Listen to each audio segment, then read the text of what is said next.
વલ્લભના વાલા વૈષ્ણવો, જય જય શ્રી ગોકુલેશ.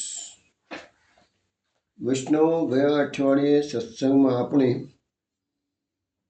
વૃંદાવનનું બેઠક ચૈત્ર શ્રવણ કર્યું. પ્રભુદાસ જલોટાને મહાપ્રભુજીએ વૃંદાવનમાં વૃક્ષે વિનુધારી પત્રે પત્રે ચતુર્ભુજના દર્શન કરાવ્યા. હવે આગળ પ્રથમ સૌંદર્ય પદનું ગાન કરીશું, ત્યાર પછી મહાપ્રભુનું ચૈત્ર આગળ જોઈશું. સૌંદર્યમ નિજ હૃદગતમ પ્રકટિતમ સ્ત્રીગૂઢ ભાવાત્મકમ રૂપમ ચ પુનસ્તદંતર્ગતમ પ્રાવિવિશદ સ્વપ્રિયે સંશ્લિષ્ટા ઉભયોર્બભૌ રસમયા કૃષ્ણો હિ તત્ સાક્ષિકમ રૂપમ તત્રિતયાત્મકમ પરમભીધ્યેયં સદા વલ્લભમ ધ્યેયં સદા વલ્લભમ. વૈષ્ણવ, ગયા અઠવાડિયે છેલ્લા સત્રમાં આપણે ગળુ સ્વામી તથા નરહરી સંન્યાસી શ્રી મહાપ્રભુજીના શરણે આવે છે વૃંદાવનની બેઠકમાં, તે બધી વાતો આપણે શ્રવણ કરી. ત્યાર પછી આપણે જોયું કે શ્રી મહાપ્રભુજીએ નરહરી સંન્યાસીને સંન્યાસ નિલય નામનો ગ્રંથ પ્રદાન કર્યો છે. હવે આપણે એક કીર્તન શ્રવણ કરીશું.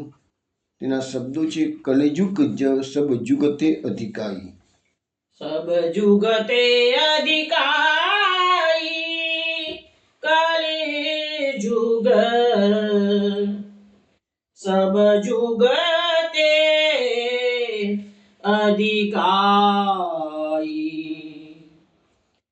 સબ જુગતે અધિકારી કલયુગ સબ જુગતે અધિકારી જા જુગ में प्रगटे जग शीतल श्री वल्लभ सुखदाई कलयुग सब जुगते अधिकारी जो को शरण जाय है इनके ताकी करत सहाई दास शरण हरि वागदिस की दास शरण हरि वागदिस की चरण रेणु निधि पाई कलिजुग सब जुगते अधिकारी सब जुगते अधिकारी कलयुग सब जुगते अधिकारी.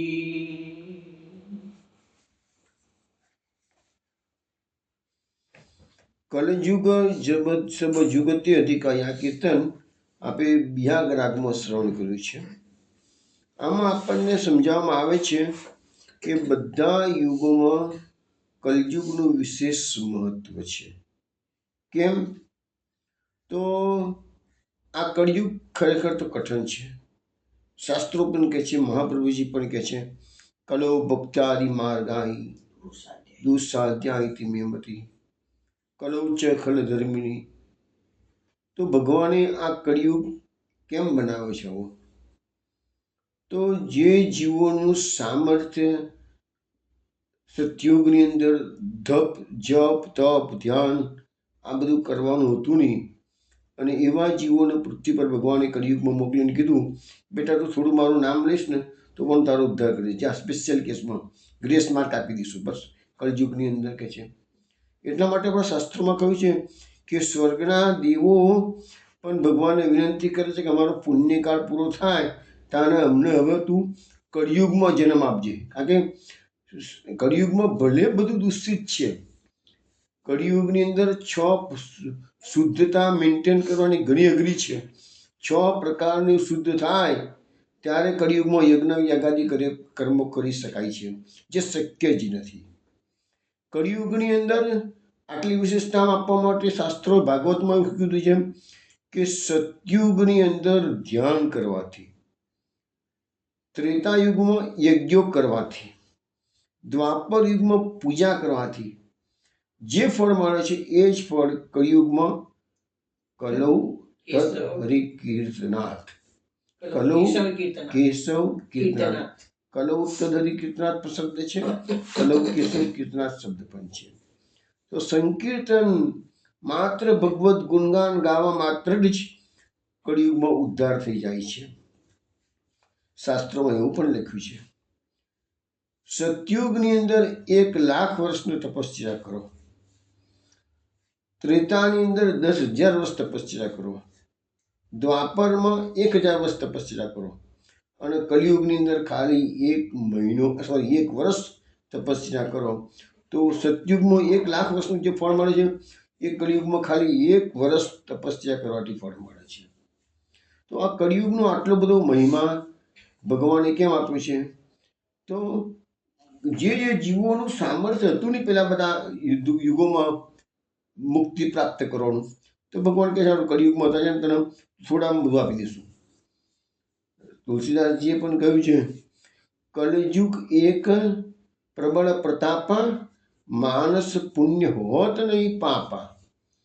એટલે શું કે છે કે કળિયુગનો મોટા મોટો પ્રતાપ શું છે કે મનથી તમે જેટલું પુણ્ય કરો એ તમને મળી જાય, અને મનથી પાપ કરો તો તમને એ પાપ લાગતું નથી, કે મનથી કરેલા દોષો તમારા લાગતા નથી એમ કે છે.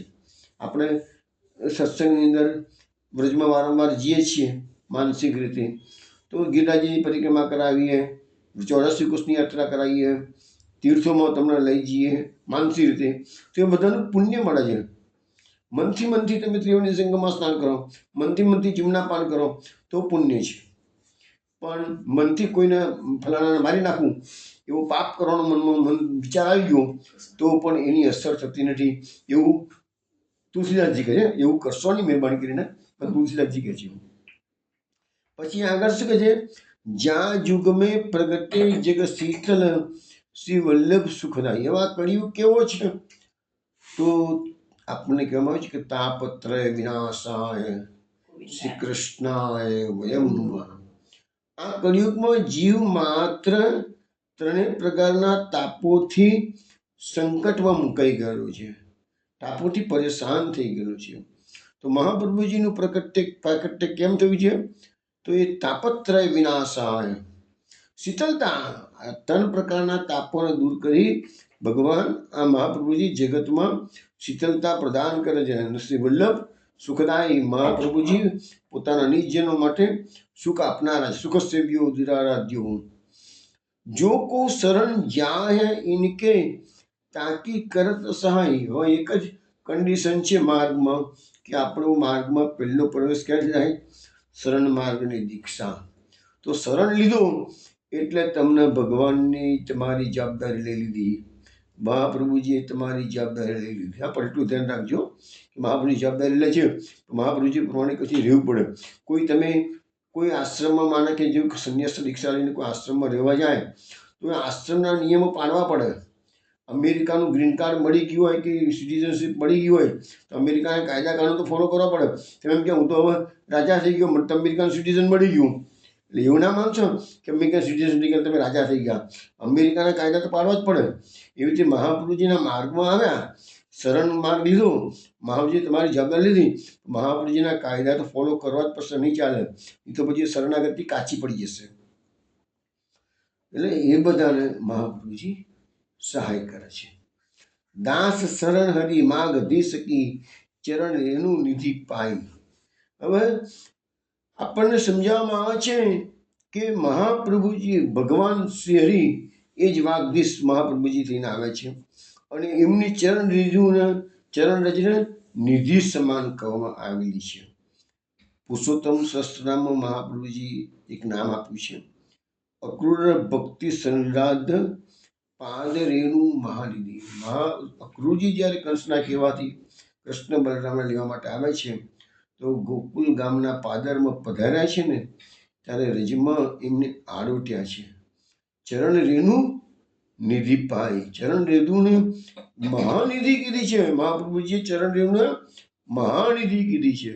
એ મહાનિધિ પ્રાપ્ત કરી અને અક્રૂરજી લૂંટ્યા છે વ્રજરાજ્યની અંદર, અને દંડવટ કરતા કરતા, વંદન કરતા કરતા નંદરાયજીના ઘરે એ ચરણ ચિહ્નોના આધારે એની પાછળ પાછળ પાછળ કરતા કરતા અનુગામી બન્યા છે ને નંદરાયજીના મહેલે પહોંચ્યા છે.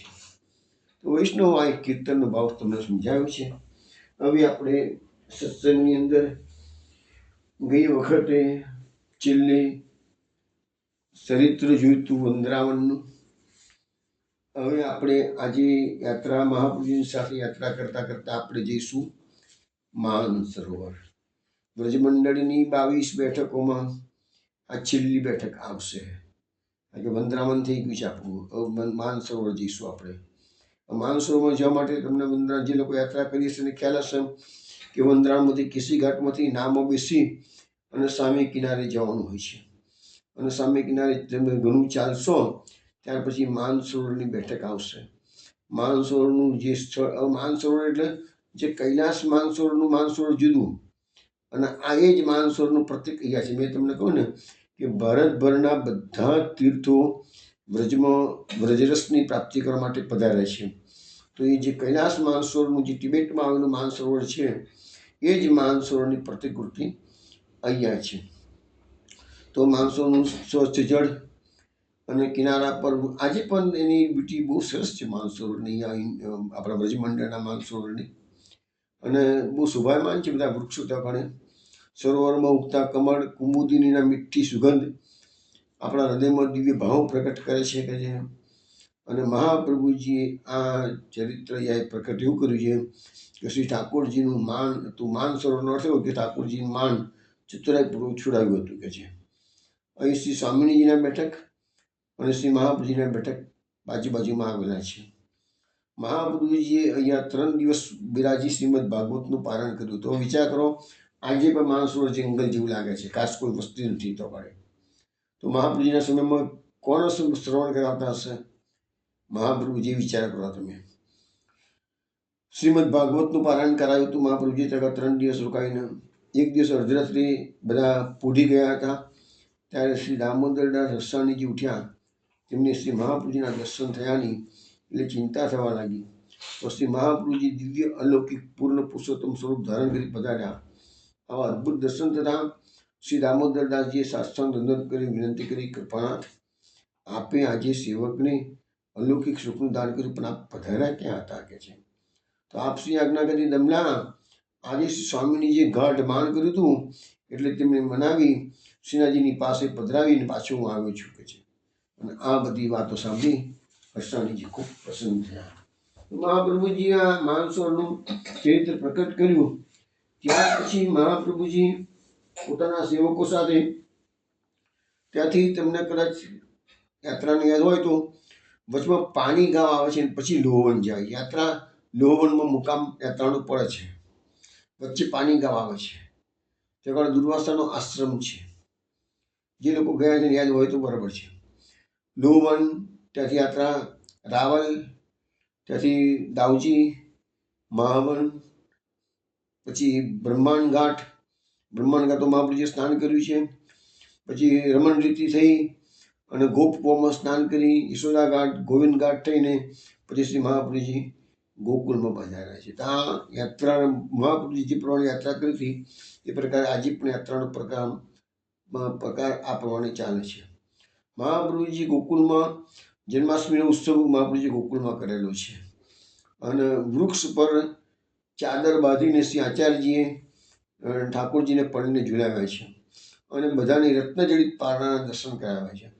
ત્યાં ગોપી ગ્વાલ યશોદાજી ચંદ્રાજીએ પ્રકટ દર્શન લીધા. મહાનંદ મહોત્સવ થયો. પછી બધા પોતપોતાના સ્વસ્થાને પધારવા લાગ્યા.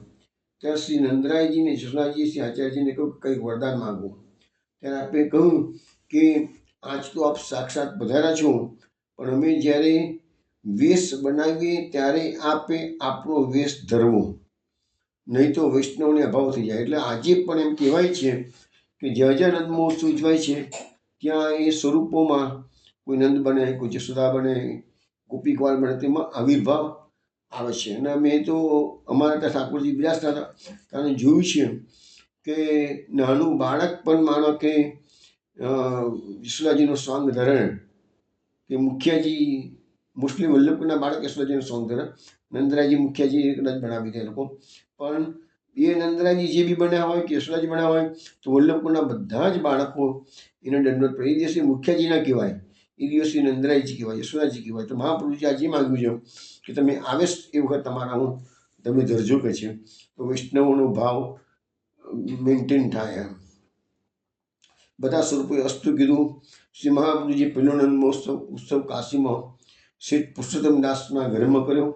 બીજો નંદ મહોત્સવ શ્રી ગોકુળમાં કર્યો, કારણ કે તે ભગવત જન્મભૂમિ છે. દર્શન કરી પછી શ્રી મથુરા પધાર્યા છે. તો અને હવે મહાપ્રભુજી બીજી વિશ્રામ ઘાટો પધારશે અને પછી પરિક્રમા પૂરી કરી પહેલી ઉજાગર ચોબાને કહે છે. એ જમાનામાં મહાપ્રભુજીએ 100 રૂપિયા દક્ષિણાના આપેલા હતા કહે છે. અને મહાપ્રભુજી 3 વખત ભારત પરિક્રમા કરી તો લખે છે કે 3 વખત વ્રજની પરિક્રમા પણ મહાપ્રભુજીએ કરેલી છે. તો મહાપ્રભુજીની 22 બેઠકોનું ચરિત્ર આજે આપણે શ્રવણ કર્યું. હવે મહાપ્રભુજી અનેક જીવોને શરણે લેતા બધે પધારે છે. તો મહાપ્રભુજી જ્યારે યાત્રા કરતા માહોલમાં પધાર્યા હતા ત્યારે માહોલમાં મહાપ્રભુજીએ યાદવેન્દ્રદાસ કુંભારને શરણે લીધા. આપણે એક જોઈ લઈએ કેવી રીતે શરૂ. તો લખે છે કે મહાવનમાં આ યાદવેન્દ્રદાસ કુંભાર એક કુંભારના ત્યાં જન્મ થયો અને નારદાસ બ્રહ્મચારીના ઘરે માટીના પાત્ર લાવતા. નારદાસે દેવી જીવ જાણી યાદવેન્દ્રદાસને એક દિવસ મહાપ્રસાદ લેવડાવ્યો. ત્યારે યાદવેન્દ્રદાસની બુદ્ધિ એક નિર્મળ થઈ ગઈ. તેથી નારણદાસને એટલે આ તો સમજાવે છે મહાપ્રભુજી, અસમર્પિત વસ્તુનામ તસ્માત વર્ષીનો માચરત. કારણ કે આપણી બુદ્ધિમાં જે દૂષણો બધા આવે છે એનું કારણ કે દૂષિત અન્ન ખાવાથી જાય છે. એટલે આપણને એ વસ્તુ પહેલો સિદ્ધાંત સમજાવે માર્ગના સિદ્ધાંત રસ્તેમાં જ કહી દીધું. અહીંયા પણ એ વસ્તુ બતાવવામાં આવે છે કે જેવો મહાપ્રસાદ એના પેટમાં ગયો ત્યાં એની બુદ્ધિ નિર્મળ થઈ ગઈ. નારણદાસને કહ્યું કે મને શ્રી આચાર્યનો સેવક કરાવી દો કે છે. નારણદાસે કહ્યું કે તમારી જ્ઞાતિ કુંભાર છે, તેથી કુંભારનો સંગ તમારાથી છૂટે તો જ સેવક થાય. ત્યારે નરેન્દ્રદાસે કહ્યું કે તો મેં પહેલેથી જ મનમાં ધારણ કરેલું કે આજ પછી મા બાપના હાથનું ખાઈશ નહીં, કોઈના હાથનું જળ લઈશ નહીં, શ્રી આચાર્યજીના વૈષ્ણવના હાથનું જ જળ લઈશ કે છે, પણ હવે મારા ઘરનું નહીં જવું કે છે. આ સાંભળી નારાયણદાસે પસંદ થઈને કહ્યું કે તું અમારા ઘરમાં રહી છે. શ્રી આચાર્યજી જ્યારે પધારશે તારું સેવક તને બનાવી દઈશું. તેથી શ્રી આચાર્ય નારાયણદાસના ઘરમાં જ એ કુંભાર રહેવા લાગ્યા. લાકડી છાણા લઈ આવતા. પછી આચાર્યજી માવન પધાર્યા ત્યારે નારાયણદાસના ઘેર ઉતર્યા. તે વડા નારાયણદાસે વિચાર કરીને યાદવેન્દ્રદાસને સેવક કરાવ્યા. પછી શ્રી આચાર્યજીના સારા સેવક થયા. આ યાદવેન્દ્રદાસ શ્રી મહાપ્રભુજીના પરમ કૃપા પાત્ર ભગવતી હતા. અને જ્યારે શ્રી આચાર્યજી મહાપ્રભુજી અને ત્યાર પછી શ્રી ગુસાઈજી જ્યારે પ્રદેશ પધારતા ત્યારે સાથમાં રહેતા અને એમને બધું ઉચ્ચકોનું કહે તો એ તો આપણને આગળ આવશે જ કે વાસુદેવદાસ ચકડા એ પણ સામાન્ય ઉચ્ચકતા. અને યાદવેન્દ્રદાસ કુંભાર, એક કનાટ, એક કડવાઈ, બેચારી સાધુ સામગ્રી, સીધું સામગ્રી, નાની રાવટી, વૈષ્ણવ થાકી જાય તો મકામ પર જઈને બધી પ્રચારગીરી કરતા, રાત્રે ચોકી પેલું ભરતા, આવી બધી સેવા યાદવેન્દ્રદાસ કુંભાર મહાપ્રભુજીની જ્યારે યાત્રા થતી હોય ત્યારે કરતા હતા કે છે. તો યાદવેન્દ્રદાસનો પ્રસંગ તો આગળ બધો આવશે જ. એમણે કૂવો ખોદ્યો તો, પછી ગોકુળમાં ગુસાઈજીના પ્રસંગમાં આવશે જ કે ગુસાઈજી કીધું ભાઈ આજે મુહૂર્ત સરસ છે કે છે. તો સવારે ઉઠીને ગુસાઈજી જોયું ને એક રાતમાં આખો પાયો ગોદી નાખ્યો હતો એમને. એ બધી વાતો આપણે ગુસાઈજીના ચરિત્ર વખત લઈશું, ત્યાં જોઈશું. હવે મહાપ્રભુજી યાદવેન્દ્રદાસ કુંભારને શરણ લીધા. પછી મહાપ્રભુજી ગોકુળ પધારે છે. તો ત્યાં આગળ એમને જનાર્દનદાસ ચોપડાને આપણે શરણે લીધા છે. એના ચરિત્રમાં એવું આવે છે કે એ થાનેશ્વરમાં જનાર્દનદાસ ચોપડા એક ક્ષત્રિયના ઘેર જન્મેલા. એમના પિતા હથિયારમાંથી થાનેશ્વરના હકીમની ચાકરી કરતા. એ હકીમ એક બીજા હકીમ સાથે યુદ્ધ ચડ્યો. તે સમયે જનાર્દનદાસના પિતા હથિયાર લઈ ચડ્યા. એ જનાર્દનદાસના પિતા કાયર ઘણા હતા. તેથી જ્યારે લડાઈ થવા લાગી ત્યારે જનાર્દનદાસના પિતા ડરીને ભાગી ગયા અને ઘરમાં આવીને સંતાઈ ગયા. જનાર્દનદાસ તે વખત 16 વર્ષના હતા. તેને કહ્યું કે હું યુદ્ધમાંથી ભાગીને આવ્યો છું, હકીમ મને આવીને મારશે. જનાર્દનદાસે પિતાને કહ્યું કે તમે ખોટું કર્યું, ક્ષત્રિય થઈને રણમાંથી કેમ ભાગ્યા? પણ હવે આ દેશમાં રહેવું કઠિન છે. ત્યારે જનાર્દનદાસના પિતાએ કહ્યું કે હું પૂર્વ કાશી તરફ નીકળી જાઉં છું. આવું કહી જનાર્દનદાસના પિતા નીકળી ગયા. તે પૂર્વ થઈ દક્ષિણમાં નીકળી ગયા. અહીં જનાર્દનદાસના પિતાના ભાગવાથી ફોજ આખી ભાગમ ભાગ થઈ ગઈ. ત્યાં હકીમ પણ ભાગ્યો. અને પછી થોડા વખત પછી મામલો થાળે પડી ગયો. પછી પેલો હકીમ થાનેશ્વરમાં આવ્યો. બધા સિપાહીઓને પૂછ્યું કે પેલું કોણ ભાગ્યું હતું? ત્યારે બધાએ કહ્યું કે જનાર્દનદાસના પિતા પહેલાં ભાગ્યા હતા. હકીમે કહ્યું કે એને મારી આગળ લઈ આવો. તો સિપાહીઓ ઘેર આવ્યા, પણ જનાર્દનદાસને પકડી ગયા કે છે. હકીમે કહ્યું કે તારા પિતાને બતાવ ક્યાં છે? એ રણમાંથી ભાગ્યા, તેથી મારી ફોજ વિસાઈ ગઈ, તેથી હું તારા પિતાને મારી નાખીશ. પિતાને નહીં બતાવ્યો તો તને મારીશ. જનાર્દનદાસે કહ્યું કે મારા પિતા ભાગીને ઘેર આવ્યા, તે તમારા ભયથી પૂર્વ કાશીનું નામ લઈને ભાગી ગયા છે. વળી હું તમારી સામે છું, ઈચ્છો તે તમે કરો. હાકીમે કહ્યું કે તું જુઠ્ઠો છે, પિતાને ક્યાંક છુપાવી રાખ્યા છે. જનાર્દનદાસે કહ્યું કે મેં છુપાવ્યા હોય તો એ વાતનો જામીન કરી લખો, હું જૂઠું નથી કહેતો. હાકીમે જનાર્દનદાસને કેદખાનામાં નાખ્યા. કેદખાનામાં પૂરતું જ સાંજના સમયે હાકીમના ઘરમાં આગ લાગી. એટલે કેદખાનામાં પૂર્યા તો હાકીમના ઘરમાં આગ લાગી. એનો દીકરો વહુ આખું કુટુંબ બળી ગયું. એ એકલો રહ્યો. ત્યારે હાકીમના મનમાં થયું કે મેં જે કર્યું એ ખોટું કર્યું છે. જનાર્દનદાસને મેં કેદમાં પૂરી મારી ભૂલ છે કે છે. વિના દોષે મારે એને સજા ન કરવી જોઈએ, એનું ફળ ભગવાને મને આપ્યું. પછી હાકીમે જનાર્દનદાસને બોલાવીને કહ્યું કે મેં તને દોષ વિના સજા કરી, તારા પિતા ભાગ્યા એમાં તારો વાંક તો કંઈ છે નહીં કે છે. તેથી મારું બધું કુટુંબ નાશ પામ્યું. હવે તું તારા પિતાને બોલાવ, હું કંઈ નહીં કહું. થવાનું તું એ થઈ ગયું. તને વિશ્વાસ ન બેસે તો ગામના 10 ભલા માણસો આગળ હું લખી આપું છું કે છે. જનાર્દનદાસના પિતા ઘરમાં આવે તો મારે હવે એને મારવાનું નથી. કાંઈ કહું તો પંચમાં જુઠ્ઠો.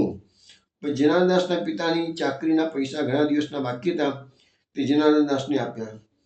જનાર્દનદાસે ઘેર આવીને વિચાર્યું કે હવે પિતાને ઘેર લાવવા, પણ શું ઉપાય કરું? પછી વિચાર્યું કે કાશીની આસપાસ હશે, હું જઈને લઈ આવું, નહીં તો ક્યારેય નહીં આવે. આ વિચારી જનાર્દનદાસ થાનેશ્વરથી કાશી જવા નીકળ્યા. પેલા આગ્રા આવ્યા. આગ્રાથી નીકળ્યા અને માર્ગમાં 2 મોર પડેલી જોઈ. તે લઈને મન પસંદ થયા. સુવર્ણ મળ્યું, સુકન થયા એવું માનીને સારા વાળા થશે એવું લાગ્યું. ત્યાંથી 2 મંજિલ આગળ ચાલ્યા ત્યારે વાસુદેવદાસ છકડાનો મેળાપ. જો ભગવતીઓનો સંગ કેટલો બધો જીવનો પરિવર્તન લાવે છે એ વસ્તુ બતાવે છે. વાસુદેવદાસ છકડા સામે મળ્યા. તેમને જનાર્દનદાસને પૂછ્યું કે મારા પિતાને તમે ક્યાંય જોયા છે? તો છકડાજીએ કીધું, મેં તારા પિતાને જોયા નથી, પણ એક વાત તને કહું, તું માને તો તું દૈવી જીવ છે તેથી કહું છું. જનાર્દનદાસે કહ્યું, તમે મોટા છો, મારા પુરોહિત છો, હું તમારો જજમાન છું, બાળક બરાબર છું, તમે કહો તે ખરું. વાસુદેવદાસે કહ્યું કે તું ઘેરથી નીકળ્યો છે તો શ્રી ગોકુળ મથુરા જજે. ત્યાં શ્રી આચાર્યજીના દર્શન તને થશે. તેમના શરણે તું જજે. સંસારમાં તે ખૂબ દુઃખ ભોગ્યું. હવે શ્રી આચાર્યજીનો સેવક, મહાપ્રભુજીનો સેવક થાય તો તારું જીવન કૃતાર્થ થઈ જશે. વળી કાશીએ શા માટે ભટકે છે? તારા પિતા તો દક્ષિણ દિશામાં ગયા છે. મહિના એકમાં ત્યાં મરી જવાના છે. માટે હું કહું તેમ કરતો. જનાર્દનદાસે કહ્યું કે વાસુદેવે કહ્યું છે કે શ્રી આચાર્યજી મહાપ્રભુજીની કૃપાથી કાળની વાત હું જાણું છું. માર્ગમાં 2 મોહર પામીને તું પસંદ થયું. એ મોહર તને બહુ દુઃખ આપશે. માટે કોઈ બ્રાહ્મણને આપી દેજે. જેમ મેં મોહરની વાત જાણી તેમ તારા પિતાનું મોત તને બતાવ્યું છે. હવે તારું મન હોય તેમ તું કર. ત્યારે જનાર્દનદાસને વિશ્વાસ બેઠો કે વાસુદેવદાસે જે કહી છે વાત સાચી છે કે છે. વાસુદેવદાસને છકડાને દંડવત પ્રણામ કરી હવે હું આચાર્યનો સેવક નક્કી થઈશ. જનાર્દનદાસ મથુરાથી શ્રી ગોકુળ આવ્યા. ત્યાં આચાર્યજીના દર્શન કર્યા, દંડવત કર્યા. મનમાં કહ્યું કે પેલી 2 જે મોહર મળી છે તે બીજો બ્રાહ્મણ ક્યાં સુધીશ? લાવ આચાર્યશ્રીને ભેટ કરી દઉં. પછી બંને મોહર કાઢી શ્રી આચાર્યજીને ભેટ કરી. આચાર્યજીએ કહ્યું, તું ભારે મૂર્ખ છે. માર્ગમાં પડેલી મોહર અમને ભેટ કરે છે? અમારે ના જોઈએ. જનાર્દનદાસે વિનંતી કરી, મહારાજ આપ તો પૂર્ણ પુરુષોત્તમ છો. વાસુદેવદાસે મને માર્ગમાં કહ્યું કે જે આચાર્યજી સાક્ષાત ભગવાન છે તેમના શરણે તું જજે. વળી આ મોહર તારા કામની નથી, દુઃખરૂપ છે. તેથી આપ કૃપા કરીને શરણે લો અને આ મોહર જેને આપ્યું હોય તેને મને બતાવો. શ્રી આચાર્યજીએ કહ્યું કે તું મોહર ઉઠાવી લે. મથુરામાં ચોબા બ્રાહ્મણો ઘણા છે કે છે, એમને તો આપી આવજે કે છે. તો અમારી સાથે શ્રી ગોવર્ધનજીના દર્શને ચાલ, ત્યાં તને સેવક કરીશું. જનાર્દનદાસ બંને મોહર લઈ શ્રી આચાર્યજી સાથે શ્રી ગોવર્ધન આવ્યા. જ્યારે અન્યરમાં આવ્યા ત્યાં શ્રી આચાર્યજીએ કહ્યું કે જનાર્દનદાસ સ્નાન કરીને ગોવર્ધનજીના દર્શને ચાલ. ત્યારે જનાર્દનદાસે સ્નાન કરીને શ્રી આચાર્યજીની સાથે શ્રી ગોવર્ધનજીના દર્શન કર્યા. પછી શ્રી આચાર્યજીએ શ્રી ગોવર્ધન તરણના સન્મુખ બેસાડી નામ નિવેદન કરાયું. પછી કહ્યું કે હવે તું ભગવત સેવા કર. જનાર્દનદાસે કહ્યું કે આપ જે પ્રકાર બતાવો તે પ્રકારે સેવા કરો. શ્રી આચાર્યજીએ શ્રીનાથજીની પાગ જનાર્દનદાસને સેવા કરવા માટે આપી. 10 દિવસ જનાર્દનદાસ શ્રી આચાર્યજી મહાપ્રભુ સાથે અંજોર મળી આ માર્ગની રીત શીખ્યા. પછી શ્રી આચાર્યજીએ જનાર્દનદાસને કહ્યું, હવે અમે પૃથ્વી પરિક્રમા જઈશું, તો ઘેર જઈ ભગવત સેવા મન લગાડીને કરજે. પછી જનાર્દનદાસ શ્રી ગોવર્ધનજીના દર્શન કરી શ્રી આચાર્યજી બાબુજી દંડવત કરી વિદાય થયા. થાનેશ્વર પોતાને ઘેર આવ્યા. પછી પિતાના દેહ ચૂકવાના સમાચાર દક્ષિણથી આવ્યા. ત્યાં જનાર્દનદાસે મનમાં વિચાર્યું કે વાસુદેવદાસ તો મોટા ભગવદીય છે, એમનું કોઈ બધું સાચું પડ્યું. પછી મન લગાડી ભગવત સેવા કરવા લાગ્યા. કેટલાક દિવસમાં શ્રી ઠાકોરજી સાનુભાવ જણાવવા લાગ્યા. પછી શ્રીનગરથી વાસુદેવદાસ થાનેશ્વર આવતા ત્યાં જનાર્દનદાસ વાસુદેવદાસને પોતાને ઘરે પ્રીતિથી રાખતા. કહેતા કે હું તમારી કૃપાથી શ્રી આચાર્યજીનું શરણ પામ્યું છું, તેથી તમે જ્યારે થાનેશ્વર આવો ત્યારે આ ઘર તમારું છે એમ સમજી અહીં ઉતરજો. એક ક્ષણના વૈષ્ણવના સંગથી જનાર્દનદાસ ભગવદીય થઈ ગયા. તેથી ભગવદીયનો સત્સંગ હંમેશા કરવો જોઈએ. આ જનાર્દનદાસ એ મહાપ્રભુજીના આવા કરવા પાત્ર ભગવદીય હતા. તો વૈષ્ણવ આ રીતે મહાપ્રભુજીએ ગોકુળમાં જનાર્દનદાસ ચોપડાના શરણે લીધા એ વસન જોયું. મહાપ્રભુજી ગોકુળથી યાત્રા પૂર્ણાહુતિ પર છે એટલે મથુરા પધારે છે. યમુનાજીના વિશ્રામ ઘાટે જે પ્રકારે નિયમો લીધેલા એ પ્રકારે એનું નિયમોનું વિસર્જન કરવાનું છે, જે પ્રકાર આજે પણ ચાલે છે. મથુરાથી યાત્રા શરૂ થઈ, યાત્રા પૂરી થાય. મહાપ્રભુજી પણ એ જ પ્રકાર રાખ્યો હતો, માટે આપણે એ પ્રમાણે ફોલો કરીએ છીએ. વિશ્રામ ઘાટ પર મહાપ્રભુજીને શરણે પ્રભુદાસ ભટ્ટ નામના વૈષ્ણવ આવે છે. એ આપણે પ્રસંગ જોઈએ. શ્રીનગરમાં એક ભટ્ટ રહેતા હતા. તેને ઘેરે એમનો જન્મ થયો. પ્રભુદાસના પિતા દેશાધિપતિની આગળ ચાલતા. દેશાધિપતિના કવિત કરતા દ્રવ્ય ઘણું હતું. પ્રભુદાસ 10 વર્ષના થયા ત્યારે મહામૂર્ખ થયા. પિતાએ ખૂબ ભણાવ્યા પણ કાંઈ ભણે નહીં. પછી પિતાનો દેહ છૂટ્યો. પછી પ્રભુદાસ 15 વર્ષના થયા તે દિલ્હી આવ્યા, દેશાધિપતિની પાસે ગયા. દેશાધિપતિએ કહ્યું કે કાંઈક કવિત કરો. ત્યારે પ્રભુદાસે કહ્યું, કવિત કોને કહે છે હું જાણતો નથી, વળી મને કોઈ ઈચ્છા તમારી પાસે છે નહીં. ઠાકોરજી ખાવાનું આપે છે, તું શું પાડશે કે છે. ત્યારે દેશાધિપતિએ કહ્યું કે આને ગામ બહાર કાઢી મૂકું. ત્યારે દિલ્હીથી ઉદાસ થઈને ચાલ્યા. પ્રભુદાસ ત્યાંથી મથુરા આવ્યા, વિશ્રામ ઘાટી બેસી રડવા લાગ્યા, ભગવાન તમે મને મૂર્ખ કેમ બનાવ્યો, હવે હું ક્યાં જવું, જ્યાં જાઉં ત્યાં આદર સન્માન તો કોઈ કરતો નથી. આ પ્રકારની ચિંતા કરતા હતા. એ સમયે શ્રી આચાર્યજી મહાપ્રભુજી મથુરા વિશ્રામ ઘાટ પર પધારે છે. ત્યારે આપે દેવી જાનીને કહ્યું, પ્રભુદાસ તું રડે છે કેમ, નહીં રે. ત્યારે પ્રભુદાસ નાયા. શ્રી આચાર્યજીએ નામ નિવેદન કરાવ્યું. પ્રભુદાસને પોતાના સ્વરૂપનું અને શ્રી આચાર્યજીના સ્વરૂપનું જ્ઞાન થયું. તે સમયે દંડવત કરીને એક દોહો કર્યો. જબતે બિછડ્યો નાથ સો, पर्यो जगत भवकूप, ताहित वल्लभ प्रकट में दर्शायो निज रूप. આ સાંભળીને આચાર્યજી ખૂબ પ્રસન્ન થયા. કહ્યું, પ્રભુદાસ તેને આ માર્ગ સ્ફુર્યો, હવે તમે ભગવત સેવા કરો. પ્રભુદાસે કહ્યું કે મહારાજ, આ બધી આપની કૃપા, કેવળ પ્રમેય બળથી આપે મારો અંગીકાર કર્યો. મારી બરોબર દુઃખી કોઈ હતો નહીં, વળી ક્ષણમાં મને સુખના સમુદ્રનો અનુભવ કરાવ્યો. હવે વિનંતી છે કે મને ક્યારેય દુસંગ રહે નહીં, એક દૃઢ વિશ્વાસ આપના ચરણો રહે. જશે આચાર્યજી પ્રસન્ન થઈને કહ્યું કે જા એમ જ થશે. પછી મથુરાજીમાં એક લાલજીનું સ્વરૂપનો ઉચ્ચાર આપી લઈ આવ્યા. શ્રી મહાપ્રભુજીએ પંચામૃત સ્નાન કરાવ્યું, પ્રભુદાસને માથે પધરાવ્યું. પસંદ થઈને કહ્યું કે તને સઘળી રીત આપમેળે સ્ફૂર્શે, તેથી ઝટ તમારે ગામ જઈ સેવા કરો. પ્રભુદાસ દંડવત કરી શ્રી ઠાકોરજીને પધરાવી શ્રીનદ આવ્યા. તે ઘરમાં કુટુંબનો સંગ છોડીને અલગ ઘર લઈને ભગવત સેવા કરવા લાગ્યા. લગ્ન તો એમનું થયું હતું નહીં. તો આ રીતે પ્રભુદાસ ભાટ મથુરા વિશ્રામ ઘાટ પર મહાપ્રભુજીની શરણે આ એ પ્રસંગ જોયો.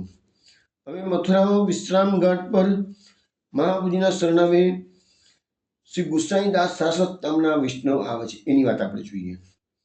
આ ગુસાઈદાસ પૂર્વમાં શાશ્વત બ્રાહ્મણને ઘેર જન્મેલા. 14 વર્ષના થયા ત્યારે બ્રાહ્મણના મુખે શ્રીમદ ભાગવતનું પારાયણ અને ભગવદ્ ગીતા સાંભળ્યા. તેથી વૈરાગી થઈને તીર્થ કરવા નીકળી ગયા. તીર્થયાત્રા કરતાં કરતાં 24 વર્ષના થયા. તે 24 વર્ષના તીર્થયાત્રા કરતાં મથુરામાં આવ્યા. વિશ્રામ ઘાટ પર શ્રી આચાર્યજી મહાપ્રભુજી સંધ્યા વંદન કરતા હતા. દર્શન કરતા શ્રી ગુસાઈદાસના મનમાં થયું કે મેં એકલા તીર્થ ઘણા કર્યા, પરંતુ હવે હું અમની સરને જાઉં. તેથી શ્રી આચાર્યજીને વિનંતી કરી કે મહારાજ મને સેવક કરો. શ્રી આચાર્યજીએ કહ્યું કે તારું મન તીર્થ કરવામાં છે, સેવક થઈને તું શું કરશે. ગુસાઈદાસે કહ્યું કે મહારાજ આપ જે આજ્ઞા કરશો તે કરીશ, પણ તીર્થ કરતાં કરતાં હું થાક્યો છું. હવે મથુરામાં એક ઠેકાણું કરીને રહીશ. પછી આચાર્યજી ગુસાઈદાસને નામ નિવેદન કરાવ્યું. પછી કહ્યું ભગવત સેવા કરો. ત્યારે કહ્યું મહારાજ આપ શ્રી ઠાકોરજી પધરાઈ આપો, એમની સેવા કરો. એક વૈરાગીની પાસે ચતુર્ભુજ શ્યામ સ્વરૂપ શ્રી ઠાકોરજી હતું. એ વૈરાગી શ્રી આચાર્યજીને આ સ્વરૂપ આપીને દ્વારિકા ગયો હતો. શ્રી આચાર્યજીએ આ સ્વરૂપને પંચામૃત સ્નાન કરાવી શ્રી ગુસાઈદાસના માટે પધરાઈ આપ્યું. ગુસાઈદાસ મથુરામાં એક ઘર ભાડે લઈ ત્યાં સેવા કરવા લાગ્યા. શ્રી ઠાકોરજી ગુસાઈદાસને સાનુભવ જતાવવા લાગ્યા. એક વૈષ્ણવ ગુસાઈદાસના ઘરે શ્રી ઠાકોરજીના રોજ દર્શન કરવા માટે આવે. મનમાં શ્રી ઠાકોરજીને પ્રાર્થના કરી કે મહારાજ મારે માથે પધારો તો હું સેવા કરું. આ પ્રકારે મનમાં રોજ વિનંતી કરી. ત્યારે ગુસાઈદાસે એ વૈષ્ણવને કહ્યું તમે મારી પાસે રહો તો સેવા કરો. ત્યારે વૈષ્ણવે ના કહી. તેના મનમાં એમ કે એકલા સ્વતંત્ર સેવાની રીત કરું. તેથી વૈષ્ણવ માન્યા નહીં. કેટલાક દિવસ શ્રી ઠાકોરજીએ શ્રી ગુસાઈદાસને પ્રેરણા કરી. ત્યારે ગુસાઈદાસે એ વૈષ્ણવને કહ્યું કે હવે તમે શ્રી ઠાકોરજીને પધરાવો, સેવા કરો. ત્યારે વૈષ્ણવે કહ્યું કે તમે શું કરશો. ગુસાઈદાસે કહ્યું કે હું બદ્રિકાશ્રમ જઈશ, ત્યાં મારો દેહ છૂટશે. એ વૈષ્ણવે કહ્યું કે કદાચ દેહ ભગવદ ઈચ્છાથી ન છૂટે તો, અને ફરી પાછા આવીને તે માગો તો. પ્રભુની ગતિ તો જાણી શકાતી નથી. ગુસાઈદાસે કહ્યું કે પ્રભુ એવું નહીં કરે. વળી કદાચ હું પાછો આવીશ તો તમારે દ્વારે રહીશ. શ્રી ઠાકોરજી તો તમારા પર પસંદ છે, હું નહીં પધરાવું, એકવાર દર્શન કરીને ચલાવીશ. ત્યારે વૈષ્ણવ શ્રી ઠાકોરજીને પધરાવી સારી રીતે સેવા કરવા લાગ્યા. ગુસાઈદાસ પછી બદ્રિકાશ્રમ જાય છે અને ત્યાં વિરહ કરીને દેહ છોડે છે. એ ગુસાઈદાસ આચાર્યજીના આવા કૃપાપાત્ર ભગવદીય હતા. ભાવ પ્રકાશ એમ કહે છે કે લીલા પછી એ દેહ છોડીને લીલામાં એ પોપટ બને છે લીલામાં. હવે આપણે આ જે મહાવનમાં, ગોકુલમાં અને મથુરામાં આખા વ્રજમંડળમાં જેટલા વૈષ્ણવ શરણે આવ્યા હતા એ બધા પ્રસંગો આપણે શ્રવણ કર્યા. મહાપ્રભુજીની 22 બેઠકોની વાતો પણ આપણે શ્રવણ કરી. મહાપ્રભુજીની આખી પ્રથમ વ્રજયાત્રાનું વૃત્તાંત અહીંયા આપણું પૂરું થયું. હવે મહાપ્રભુજી ત્યાંથી ગુજરાતમાં પધારી રહ્યા છે. હવે આપણે ગુજરાતના બધા બેઠકોમાં કયા કયા વૈષ્ણવો શરણે આવે છે એ બધી વાતો જોઈશું. સર્વપ્રથમ મહાપ્રભુજી પુષ્કરજી પર આવ્યા. રાજસ્થાનથી ગુજરાતમાં પધાર્યા ને તો પેલા પુષ્કરજી આવ્યા છે. આચાર્યશ્રી આ ધામમાં આવી પુષ્કર સરોવરની પશ્ચિમ બાજુએ મુકામ કર્યો અને કૃષ્ણાસ મેઘનને કહ્યું કે આ તીર્થ સર્વ તીર્થોના પિતારૂપ છે. બ્રહ્માની ઉત્પત્તિ ભગવાનના નાભી કમળમાંથી થયા પછી બ્રહ્મા અને સાવિત્રી આ સ્થળમાં કેટલોક વખત સુધી બિરાજ્યા હતા. તેથી તેમનું અહીં મંદિર છે. આચાર્ય તે ક્ષેત્રની યાત્રા કરી અને કમળ વડે બ્રહ્માનું અને સાવિત્રીનું પૂજન કર્યું. પછી ત્યાં મુકામ પર રહી વેદ અને ભાગવતનું પારાયણ કર્યું.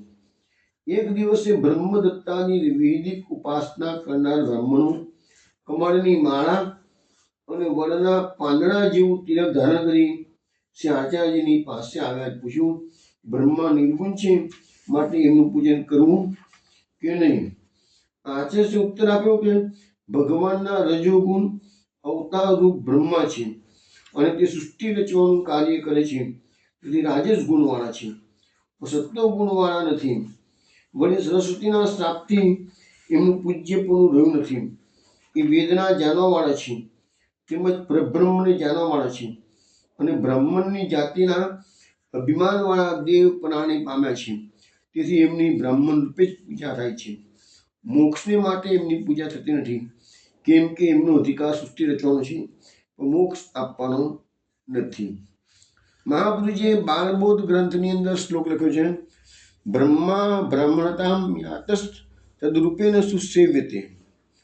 એટલે કે બ્રહ્માજી તો બ્રહ્મણ પ્રાણે પામેલા છે, માટે તે બ્રહ્મણ રૂપે બ્રહ્મજ્ઞાન સારું, વેદાધ્યાન સારું કે બ્રહ્મતેજ સારું માટે પૂજાય છે. એ પ્રમાણે શ્રી આચાર્યજીનો ઉત્તર સાંભળી બ્રહ્મદત્તાદી બ્રાહ્મણો અને બીજા જે આવ્યા હતા તે બધા પસંદ થયા અને તે બધા આચાર્યશ્રીને શરણે આવ્યા.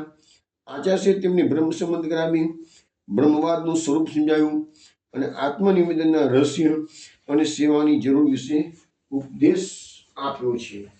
હવે આ પુષ્કરની બેઠકમાં મહાપ્રભુજીનું જે ચરિત્ર છે એ એવું છે કે આ પુષ્કરજીની બેઠક કોઈને જવું હોય તો અજમેર છે એ અજમેરથી નજીકમાં જ પુષ્કરજી છે. મેન જે જયપુરના નાથદ્વારાથી જયપુરનો જે રસ્તો છે, મથુરાનો આખો હાઈવે, એના પર વચ્ચે કિશનગઢ આવે છે અને એની નજીકમાં એક બાજુ કિશનગઢ છે અને બીજી બાજુ સાઈડ પર અજમેર આવે છે. અને અજમેરથી પણ અંદર જાઓ તો ત્યાં પુષ્કર સરોવર છે, બહુ મોટું સરોવર છે પુષ્કરનું. પુષ્કર માટે પુષ્કર રાજ શબ્દ વપરાય છે. જેવી રીતે પ્રયાગરાજ એવી રીતે પુષ્કર રાજ. પુષ્કરનું ખાસ મહત્વ એ છે કે પુષ્કરમાં બ્રહ્માજીનું મંદિર છે. આખા ભારતભરમાં બ્રહ્માજીનું મંદિર એક જ જગ્યાએ જોવા મળે છે, એ માત્ર પુષ્કર છે. અને જ્યારે શ્રીનાથજી બાબા વ્રજ છોડીને મેવાડ પધાર્યા હતા ત્યારે પુષ્કર અગાડથી એમનો રસ પધારતો હતો. ત્યારે અહીંયાથી પુષ્કરમાં સરોવરમાંથી કમળો હતા ને એ બધા ઠાકોરજીએ માગીને અંગીકાર કરેલા છે. ત્યાં મોટું પુષ્કર સરોવર એટલે બ્રહ્મકુંડ કહે છે, અને જ્યાં મહાપ્રભુજી બિરાજ્યા હતા એને વલ્લભ ઘાટ પણ કહેવામાં આવે છે. અને કિશનગઢ જે છે એ આ અજમેરની એક રસ્તે પર બીજે કિશનગઢ છે અને બીજી સાઈડ પર કિશનગઢ આવેલું છે. કિશનગઢમાં આજે પણ શ્રી મહાપ્રભુજી કિશનગઢની અંદર ઠાકોરજી 6 મહિના રોકાયા હતા. અને જેને બાય રોડ જતા આવતા હોય ને તો એ ડુંગરાની વચ્ચે રડિયામની જગા છે. ઠાકોરજી જ્યારે શ્રીનાથજી બાવા બ્રજમંડળ છોડીને મેવાડ પધાર્યા ત્યારે કિશનગઢમાં લગભગ 6 મહિના રોકાયા હતા. અને એને એ જગાનું નામ છે પિતાંબર કી ગાલ. તમે કિશનગઢમાં જઈને કોઈને પૂછશો કે શ્રીનાથજી બાવા રોકાયા હતા એ જગા ક્યાં છે તો કોઈ નહીં બતાવે. તમે એમ કહેશો કે પિતાંબર કી ગાલ ક્યાં છે તો બતાવશો. કોઈ રોડ પર જતા આવતા હોય ને તો તમારે આ જગા જવા જેવું છે. આજે પણ એ જગા છે કે જ્યાં ઠાકોરજી હોરી ખેલ ત્યાં ખેલ્યા હતા. કિશનગઢમાં 6 મહિના રોકાયા હતા. કિશનગઢનું મહત્વ તો આપણે બધું ઘણું સમજાવ્યું છે, છતાં વાત કરી દઈએ કે કિશનગઢની અંદર જે હોનહાર ચિત્રકારે મહાપ્રભુજીનું જે ચિત્ર દોર્યું હતું, અસલ ચિત્ર, જેના આધારે આપણે મહાપ્રભુજીનું સ્વરૂપાનંદ પ્રાપ્ત કરી શકીએ, કે એમના મુખારવિંદનું કેવું તેજ હતું જે અનુભવ કરી શકીએ છીએ, એ બધો આધાર આ હોનહાર ચિત્રકારના પર જ છે. પછી બધા કારીગરોએ પોતાની કલ્પનાઓ દોડાવી, પણ એ ચિત્ર અસલ કિશનગઢમાં બિરાજે છે. મોગલ બાદશાહ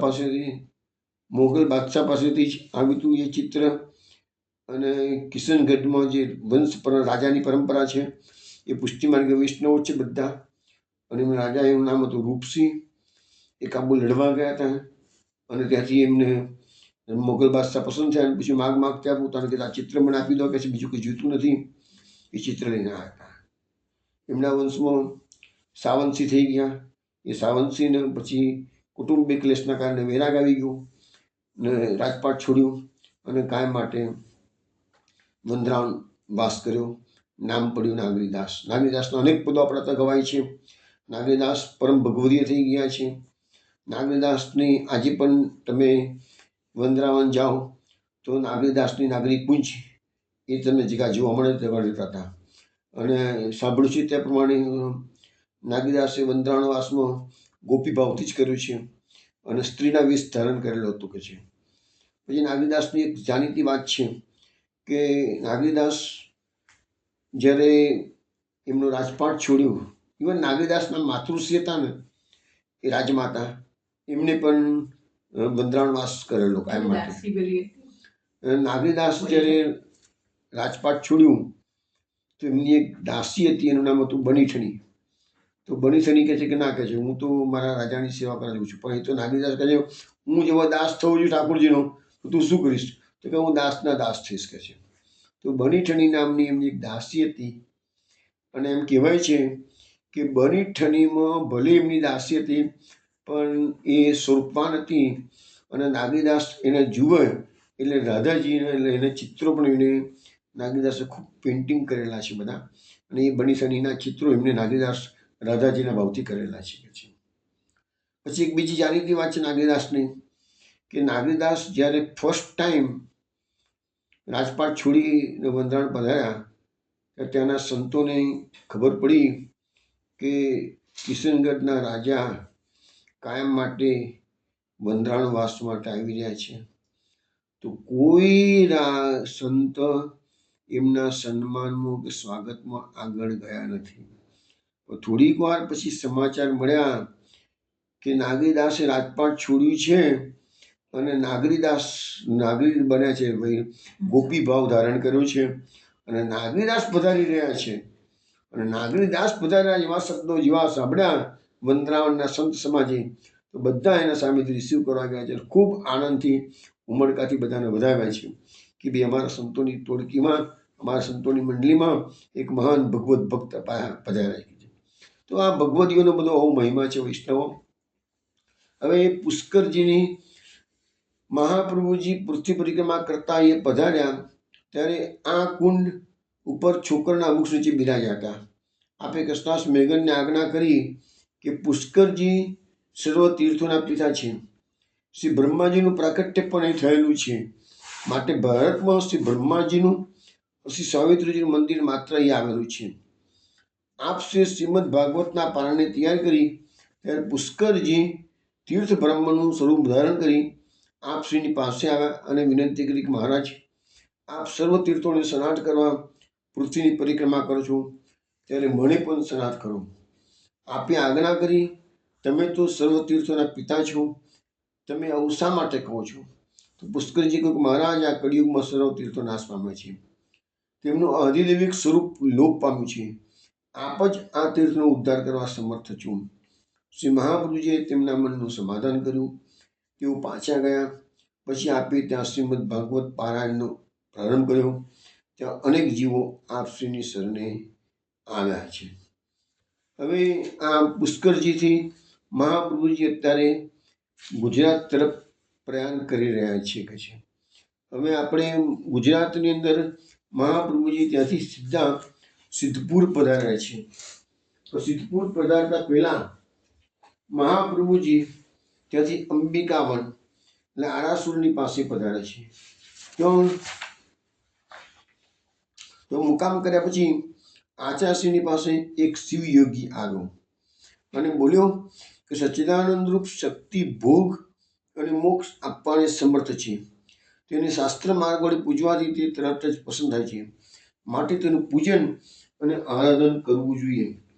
તે સાંભળી આચાર્યશ્રીએ પોતાના શિષ્યો તરફ દ્રષ્ટિ કરતા આચાર્યશ્રીના શંભુ નામના શિષ્યએ કહ્યું કે દેવી પૂજન એ રાજસ ક્રિયા છે, કેમ કે તેનું વર્ણન રાજસ પુરાણોમાં છે, સાત્વિક પુરાણોમાં નથી. ગીતામાં પણ કહ્યું છે કે રાજસ પ્રકૃતિના માણસો યક્ષ, રાક્ષસ વગેરેને પૂજે છે. આવી કોટીના દેવ દેવીઓને મોક્ષ આપવાનો અધિકાર નથી. શ્રી ભાગવતમાં લખ્યું છે કે જેને દ્રવ્યની કામના હોય તે જ દેવીનું પૂજન કરે, અને જેને મોક્ષની ઈચ્છા હોય તેને શિવજીનું પૂજન કરવું. જેવું ભાગવતમાં દેવીની વાત નથી લખેલી, પરંતુ ભાગવતમાં લગભગ 89માં દસમ સ્કંદના 89માં અધ્યાયમાં લખેલું છે કે જેને ભોગની ઈચ્છા હોય એને શંકરનું પૂજન કરવું, અને જેને મોક્ષની ઈચ્છા હોય એને શ્રી વિષ્ણુનું પૂજન કરવું છે. હવે તમે જાણો છો બધું કે બ્રહ્માજી એ સૃષ્ટિની ઉત્પત્તિનું કામ કર્યું છે, વિષ્ણુ પાલનનું કામ કરે છે, અને શંકર ભગવાન સંહારનું કામ કરે છે. એટલે બ્રહ્માજી જે છે એ રજોગુણી કહેવાય છે. રજોગુણ હોય તો જ ઉત્પત્તિને શક્ય બને. વિષ્ણુ એ રક્ષણ અને પોષણનું કામ કરે છે, માટે એ સત્વગુણી છે. અને શંકર ભગવાન તમોગુણી કહેવાય છે, એ સંહારનું કામ કરે છે. દરેકે દરેક દેવોને શ્રી કૃષ્ણ પરમ બ્રહ્મ તું કૃષ્ણ અહીંયા આપણે કહેવામાં આવ્યું છે. તો શ્રી કૃષ્ણમાંથી જ આ બધા દેવોની ઉત્પત્તિ થયેલી છે. 3 મુખ્ય દેવ, પછી બીજા બધા થયા એ બધું પછીની વાત છે. તો હવે આ બધા દેવોને જ્યારે શ્રી કૃષ્ણ પરબ્રહ્મ કોણ છે? તે નિર્ગુણ છે. એટલે આ 3 ગુણોના દેવતા અને નિર્ગુણ. એક જગ્યાએ પ્રશ્ન આવ્યો તો ભાઈ શ્રી કૃષ્ણનું સ્વરૂપ તો સાકાર છે, તો આપણો પુષ્ટિ માર્ગ છે એ નિર્ગુણ ભક્તિ માર્ગ કેમ કહેવાય છે? આવો એક ક્વેશ્ચન હતો. ક્વેશ્ચન કરનાર સારો ક્વેશ્ચન કરે છે. મેં સમજાવ્યું કે બી પરબ્રહ્મ તું કૃષ્ણ એ મહાપ્રભુનો સિદ્ધાંત જે છે, તો નિરાકાર બ્રહ્મ નિરાકાર છે અને બ્રહ્મ નિર્ગુણ છે. પણ એ જ નિર્ગુણ નિરાકાર બ્રહ્મ છે એ સાકાર સ્વરૂપ ધારણ કરે છે, ત્યારે આપણે એને શ્રી કૃષ્ણ કહીએ છીએ. પણ શ્રી કૃષ્ણમાં રજોગુણ, સત્વગુણ, તમોગુણ નથી, કેવળ નિર્ગુણ છે. માટે આપણો માર્ગ છે ને એ નિર્ગુણ ભક્તિ માર્ગ કહેવાય છે. શ્રી કૃષ્ણ સાકાર છે. કેમ? તો કળિયુગની અંદર નિરાકાર બ્રહ્મની ઉપાસના ડેમ ડિફિકલ્ટ છે, બહુ જ અઘરી છે. તમે કરો કેવી રીતે ઉપાસના? આ તો કૃષ્ણ તો શાશ્વત કલ્પમાં પ્રકટ થયા, અનેકવિધ લીલાઓ કરી. તો તમે કૃષ્ણના સ્વરૂપને નજર સમક્ષ આપણને ભાગવતમાં શ્રી કૃષ્ણના સ્વરૂપને સમજાવતા અનેક શ્લોકો છે. બાકી સ્વરૂપ તો જોવા જાઓ તો એ જ મુરલીધારી, એ જ મોરપીંછ ધારણ કરેલો છે, એ જ કૌસ્તુભ મણિ ધારણ કરેલો છે, બધું એનું એ જ છે. છતાં તમે જુઓ વ્યાસ મહર્ષિએ ખૂબ ખૂબીથી અનેક રીતે એમનું વર્ણન કર્યું. એ ખાલી તમે યુગલ ગીત લો ને, યુગલ ગીત, એમાં જ ભગવાનનું 12 રૂપે વર્ણન છે.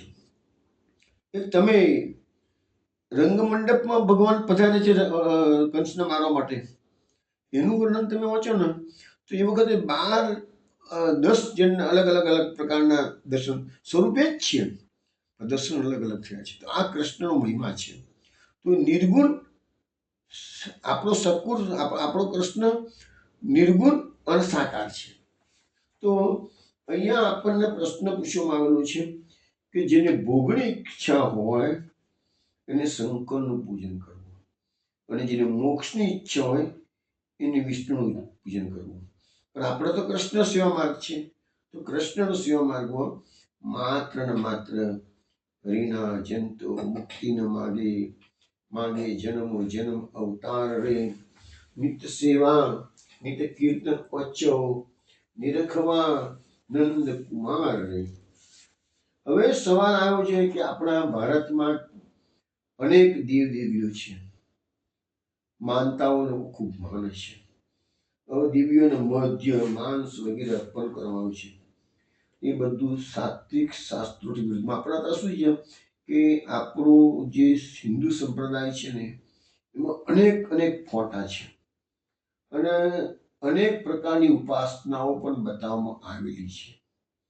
હવે એમાં મેરી વિદ્યાની ઉપાસના કરનારા પણ પડે છે. આપણે ભાગવતમાં પંચમ સ્કંદમાં આવશે જળ ભરતનું આખ્યાન. તો જળ ભરતને પેલા ગુંડાઓ જે ડાકુઓ હતા એ ઉપાડી જાય છે, અને માતાજી કાલી માતાની જંગલમાં એને સંતાન થતું નથી, એટલે એને કોઈ 16 કે સંપૂર્ણ માણસ હોય એને એમ કે એનો બલિ ચડાવવાનો હતો. તો જળ ભરતને લઈ ગયા. દેવીથી સહન ના થયું, બ્રહ્મતેજ હતું જળ ભરતનું, અને દેવી મૂર્તિમાંથી પ્રગટ થાય છે અને બધા ડાકોને કાપી નાખે છે. એવો પ્રસંગ આવે છે. તો એ બધી માન્યતાઓ છે કે ઇવન તમે આજકાલ વાંચો ને તો બી પેપરમાં આવે છે ક્યારેક ક્યારેક કે બલિ ચડાવવા માટે માણસને ઉઠાંતરી કરવામાં આવે છે. એ બધી અમુક અમુક પ્રકારની વિધિઓ છે. એની પાછળ બધી ખોટી ઉપાસના જ છે. આ બધા માર્ગ સાચા નથી, એ સાત્વિક માર્ગો નથી. જ્યાં બતાવ્યું છે મહાપ્રભુજી આ જે શિવયોગી આવ્યો કે ભાઈ દેવીને જે મધ્યમાંસ ધારણ કરવામાં છે એ સાત્વિક શાસ્ત્રોથી વિરુદ્ધ છે, અને એ વાત દેવીને પણ પસંદ નથી. એટલે તો જળ ભરતના કિસ્સામાં દેવી અંદરથી પ્રગટ થાય છે. ત્યારે શિવયોગી બોલ્યો કે તંત્ર વગેરેમાં દેવીને ભોગ આપવાનું કેમ લખ્યું છે અને દેવીને સર્વ શક્તિ કેમ કહી છે? તો શંભુ એટલે મહાપ્રભુજીનો સેવક, એને જવાબ આપ્યો કે શક્તિ એ શબ્દ જ બીજા કોઈ ધારણ કરવાની અપેક્ષા રાખે છે. જેની અપેક્ષા રાખે છે તે હરિ પૂજવા લાયક છે, કેમ કે તે એવી અનંત શક્તિઓના સ્વામી છે. માટે હરિનું જ પૂજન ઈષ્ટ છે. શક્તિ માત્ર ભોગ આપી શકે છે. હવે મહાપ્રભુજીએ શ્રેણીની અંદર 2 કારિકાઓ લખી છે. એક સર્વનિર્ણય કારિકા તરફ બોલું છું, અને બીજી શાસ્ત્રાર્થ પ્રકરણની. એમાં મહાપ્રભુજી શું કહે છે? મોહાર્થાન્યન્ય શાસ્ત્રાણી બુદ્ધિ કૃષ્ણી તદિચ્છામ દેવાંશી કલ્પિતાન્યેવ તદુક્તમ સર્વતામૃષામ. એનો અર્થ એવો થયો મહાપ્રભુજીના સ્વર્ણિની કારિકાનો અર્થ, કૃષ્ણે બુદ્ધાવતાર ગ્રહણ કરવાથી તેની ઈચ્છા અનુસાર દેવાંશયુક્ત બ્રાહ્મણોએ મોહ ઉપજાવવાની બીજા શાસ્ત્રો કરેલા છે. તેથી તે શાસ્ત્રોમાં તેમણે જે કર્યું છે તે સર્વપ્રકારે જૂઠું છે. હવે જો અહીંયા એક વસ્તુ સમજો, મહાપ્રભુજી આપણને સમજાવે છે. બુદ્ધાવતારની વાત શ્રીમદ ભાગવતમાં લખેલી છે જ. બુદ્ધએ વેદોનું ખંડન કરેલું છે અને જુદા જ પ્રકારનો માર્ગ અપનાવ્યો છે. એ બુદ્ધનો જે માર્ગ છે એ ભારતમાં એટલો ફેલાયેલો નથી જે ચીન, જાપાન, શ્રીલંકા, બીજી બધી ફેલાયેલું છે. પણ આ બુદ્ધાવતારની સામે પછી બધા શંકરાચાર્યનું પ્રાકટ્ય થયું, અને એમણે એ વેદોનો ઉદ્ધાર બધો શંકરાચાર્યના સમયમાં થયેલો છે.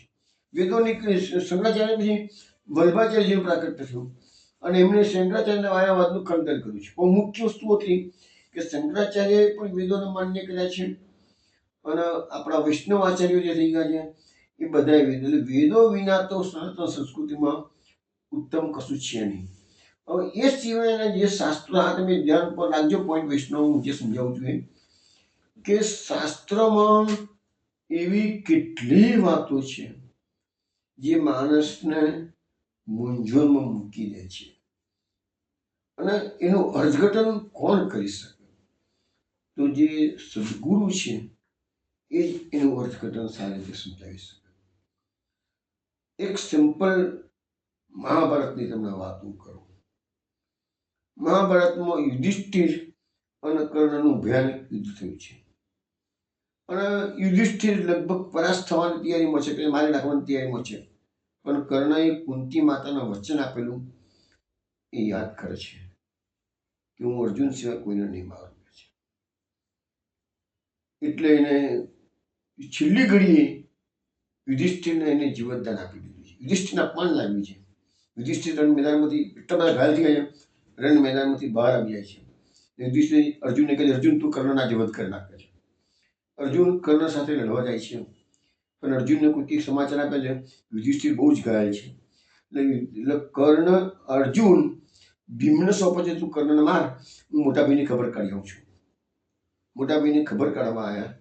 શિબિરમાં યુદ્ધ ચાલુ છે. અર્જુનને જોઈને યુધિષ્ઠિર કહે છે, અર્જુન તું કર્ણને મારીને આવ્યો? ત્યાં કર્ણ કહે છે, અર્જુન કહે છે, ના મોટા ભાઈ, તમારી ખબર કાઢવા આવ્યો છું.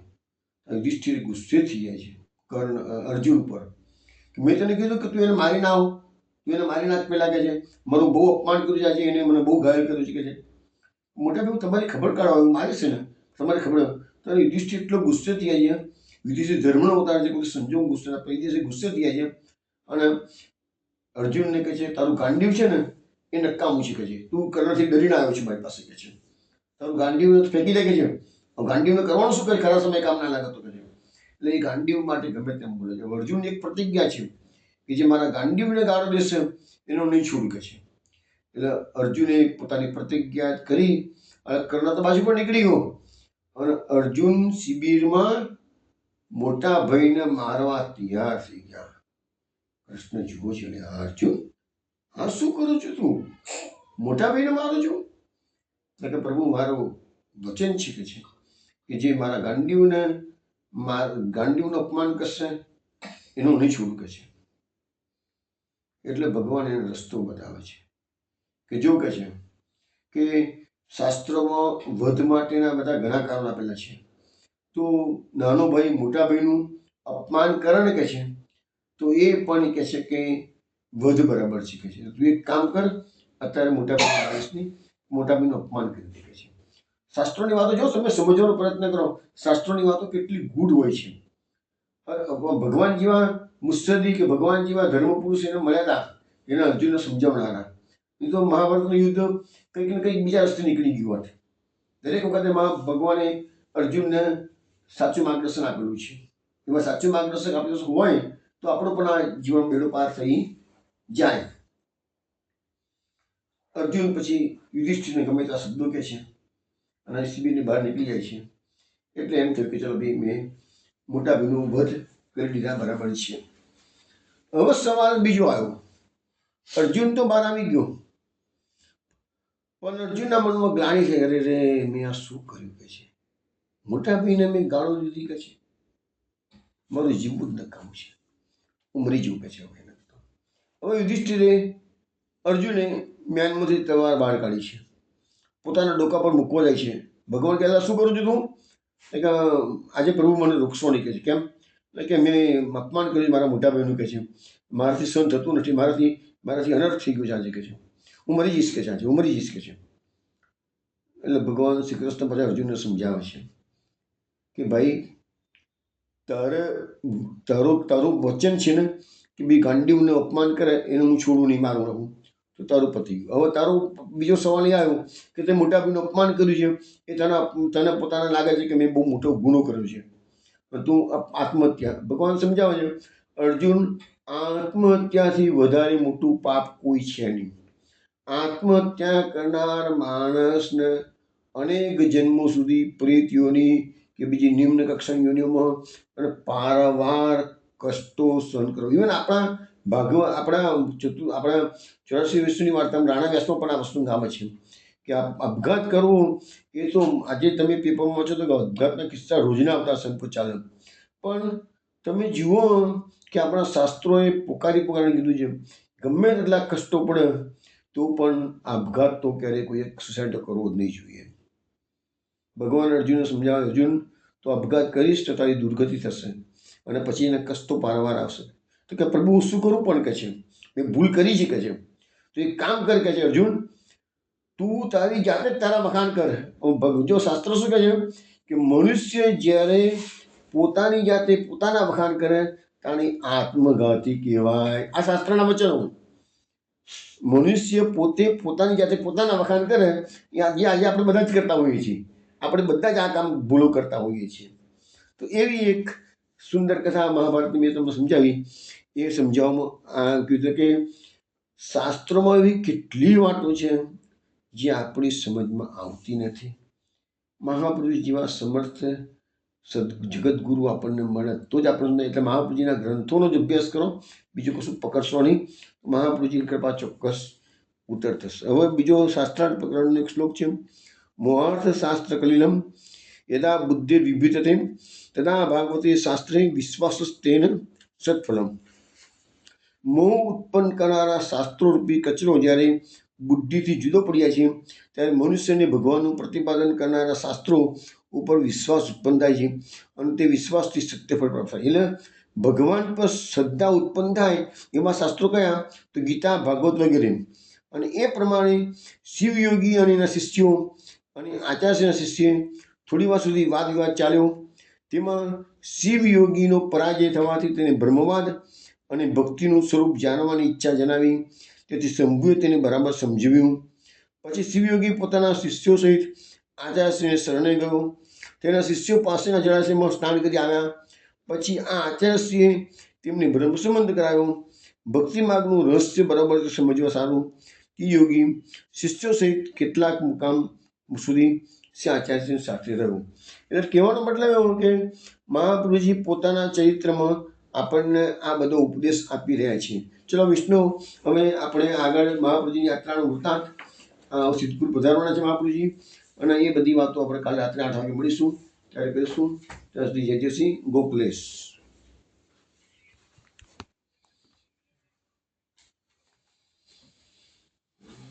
જય શ્રી ગોકુલેશ. જય શ્રી ગોકુલેશ. જય શ્રી ગોકુલેશ. જય શ્રી ગોકુલેશ. જય શ્રી ગોકુલેશ. જય શ્રી ગોકુલેશ. જય શ્રી ગોકુલેશ. જય શ્રી ગોકુલેશ પ્રીતિબેન.